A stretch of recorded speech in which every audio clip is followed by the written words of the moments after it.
యేసుక్రీస్తు నామములో మీ శుభములు తెలియజేస్తూ ఈరోజు పరిశుద్ధ బైబిల్ గ్రంథం నుండి మొదటి పేతురు రాసిన పత్రిక 5వ అధ్యాయము 7, 8 వచనాలు ఉంటుంది. ప్రభువైన యేసుక్రీస్తు వారు సెలవిస్తున్నాడు, చింతించుకుడి, మీ చింత యావత్తు నా మీద వేయండి, నిబ్బరం కలిగి ధైర్యంగా ఉండండి అంటాడు.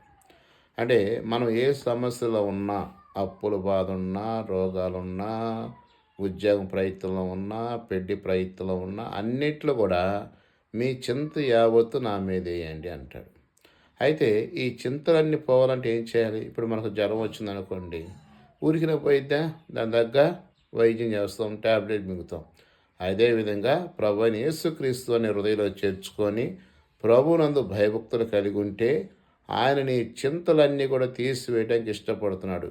అయితే నువ్వు చేయాల్సింది ప్రభువునందు విశ్వాసించుము. అప్పుడు నీ ఇంటి గొప్ప రక్షణ పొంది మహాభివృద్ధి నొందునుగాక. ఆమేన్.